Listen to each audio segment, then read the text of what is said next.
What if I told you that something not from our solar system is already on its way here, not orbiting the sun, not bound by its gravity, not even from this neighborhood of stars, but a traveler drifting through the galaxy for billions of years, just passing through, and this time we didn't miss it, because not long ago we almost did.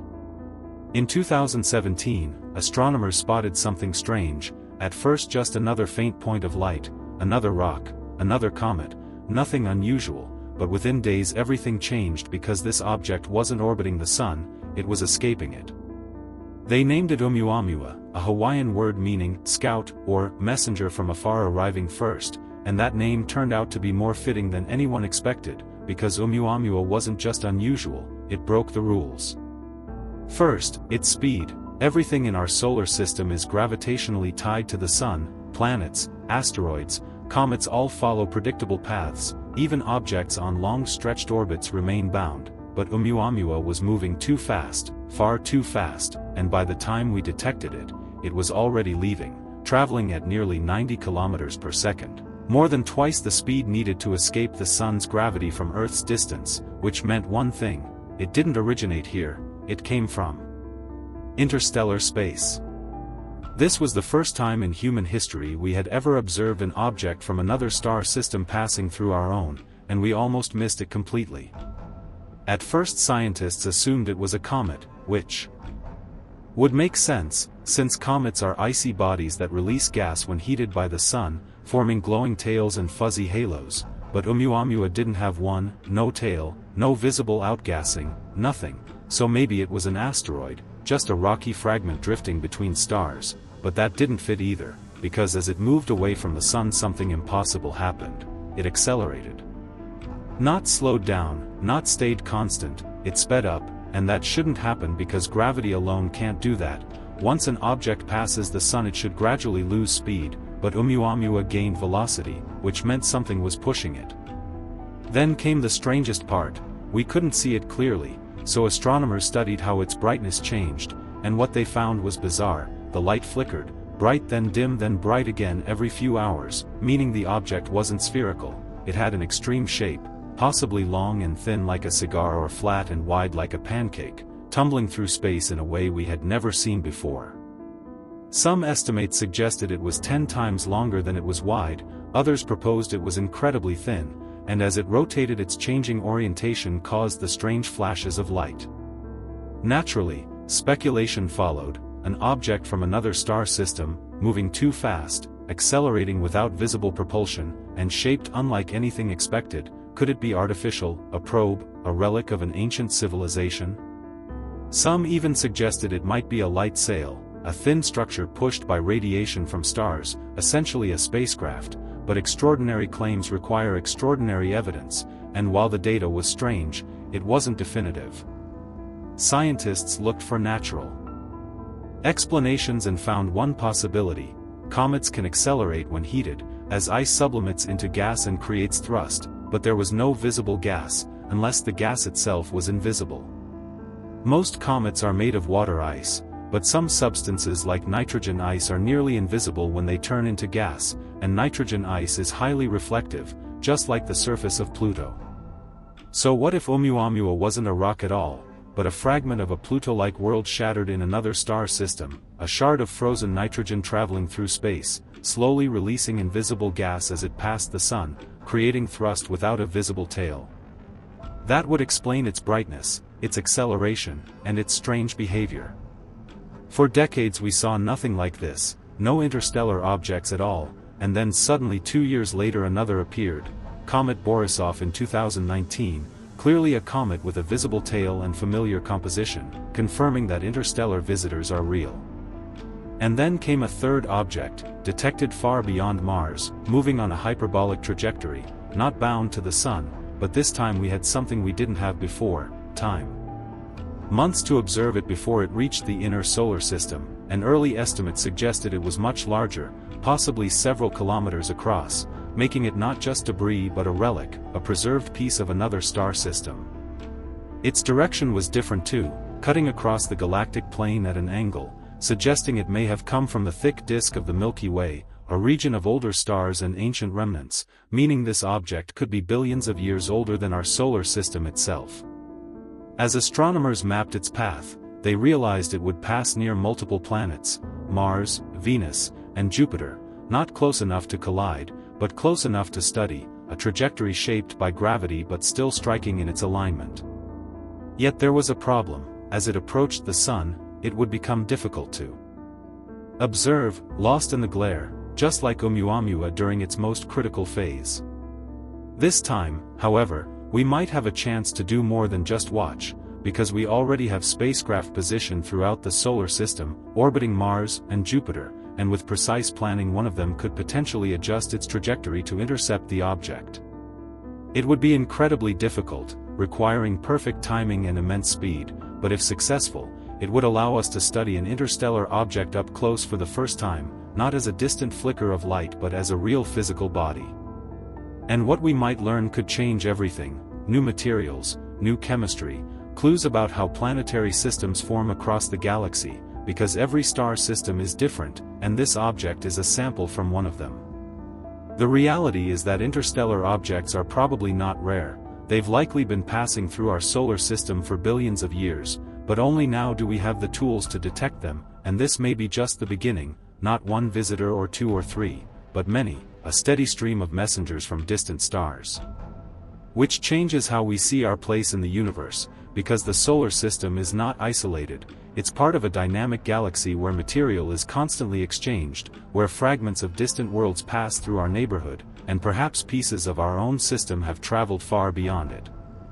So the question is no longer whether interstellar objects exist. We know they do. The real question is what else is already on its way, and what happens when we finally catch one, because the next discovery might not be something we can explain so easily. And that's where things start to get even more interesting, because up until now, everything we've talked about still fits, more or less, within the boundaries of known physics, strange but explainable, unusual but natural. Yet the deeper we look into these interstellar visitors, the more we begin to realize that we are only seeing a tiny fraction of what's actually out there. Because detection is the real limitation, not existence. Right now, we only spot these objects when they reflect enough sunlight and pass close enough for our telescopes to catch them, which means for every one we detect, there could be thousands, maybe millions, slipping through the solar system completely unnoticed, silent travelers crossing our path in the dark. But that's about to change. A new generation of telescopes is coming online, systems designed not just to observe the sky, but to scan it continuously, mapping motion in real time, tracking anything that moves against the background of stars.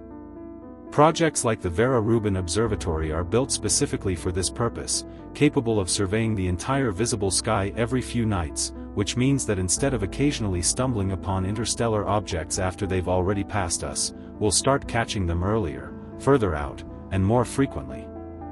And once that happens, the trickle becomes a pattern, and the pattern becomes a dataset, and suddenly we're no longer dealing with isolated mysteries, but with a population. A whole class of objects that we can study, categorize, and understand. Different compositions. Different shapes, different velocities, each one telling a story about the system it came from. Some might be icy like our comets, others rocky, others made of materials we've barely even considered. And statistically, as the number of observations increases, so does the probability of finding something truly unexpected. Not just unusual, but fundamentally different. Because if even 1% of star systems produce something strange, and there are hundreds of billions of stars in our galaxy, then strange is not rare, it's inevitable. Which brings us to a more uncomfortable possibility, not that Oumuamua was alien, but that one day, something might be.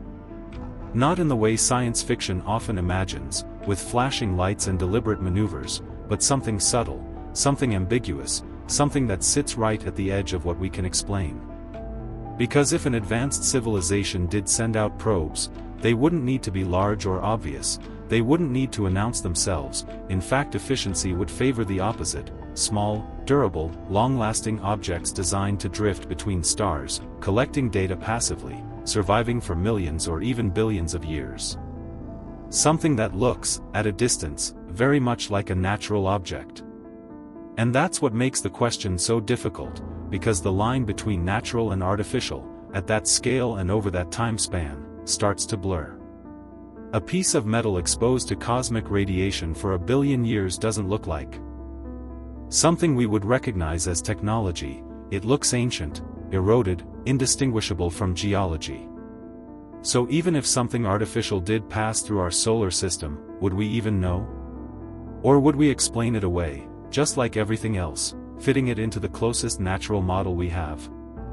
This is why missions to intercept these objects matter so much, because distance hides detail, and detail is where the truth lives. Up close, we could measure surface composition directly, analyze outgassing in real time, map structure, density, rotation, maybe even detect anomalies that can't be explained by natural processes. But interception is only the first step. The real goal, the long-term vision, is something far more ambitious. Not chasing interstellar objects, but becoming one. Because right now, we are observers, watching fragments of other star systems pass through our own, but eventually, we will send our own objects out there, probes designed to leave the solar system entirely, to travel between the stars just as Oumuamua did, carrying with them pieces of our world. In fact, we already have. The Voyager probes, launched in the 1970s, are on escape trajectories, slowly drifting into interstellar space, each carrying a golden record, a message, a snapshot of humanity, intended for whoever or whatever might find it. But Voyager is slow, incredibly slow compared to these natural interstellar objects. It would take tens of thousands of years to reach even the nearest stars. So the next step is speed. New propulsion methods, solar sails, nuclear drives, maybe even technologies we haven't fully developed yet, all aimed at one goal: crossing the distance between stars within a meaningful timeframe. And when we do, when humanity becomes capable of sending probes that can travel between star systems in thousands of years instead of tens of thousands, then something remarkable happens: we become part of the same process that sent Oumuamua to us. We stop being isolated observers and become participants in a galactic exchange. Our probes might one day pass through another solar system, just as these objects pass through ours, detected by another civilization looking up at their sky, wondering what that strange, fast-moving object could be. And maybe they'll have the same questions we do. Is it natural? Is it artificial? Is it a message? And that's the perspective shift that changes everything, because it reminds us that we are not separate from the universe, we are a product of it, subject to the same forces, capable of the same outcomes. The same physics that sends fragments of distant worlds into our solar system can one day send fragments of our own into theirs. So when we look at these interstellar visitors, we're not just studying them, we're looking at a preview of our own future, a glimpse of what we might become. And in that sense, Oumuamua, Borisov, and this new object aren't just random, they're part of a much larger story, one that stretches across the galaxy, connecting star systems through motion, through time, through the exchange of matter and maybe, eventually, information. So the next time an object enters our solar system from the dark between stars, it won't just be a curiosity, it will be an opportunity, a chance to learn not only about where it came from, but about where we might be going. Because one day, far in the future, something we create may follow the same path, drifting silently into another system, carrying with it the story of us, just another messenger from afar, arriving first.